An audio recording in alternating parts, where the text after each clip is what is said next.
I would say MTV India is one of the most socially, digitally active brands in India per se. But when you look at a global angle, I think MTV internationally is doing such a fabulous job that like they are our benchmark.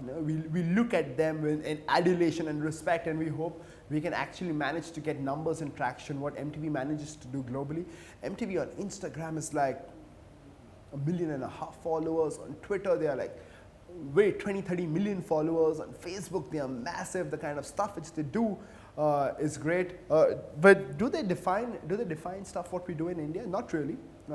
uh, See, MTV in India is part of Viacom 18, Viacom 18 being a joint venture between Viacom and Network 18. But the thing in MTV in India is, again, it's pretty much 95% Hindi on air. You have Bollywood, and then you have content which is specifically created for India.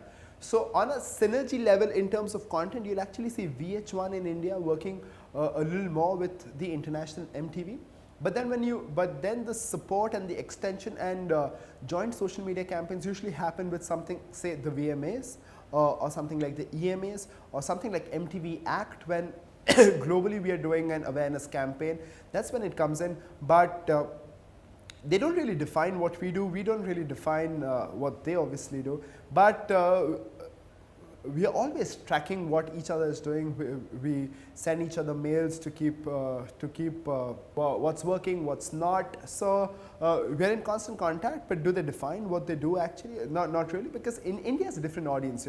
So what works internationally might not work in India.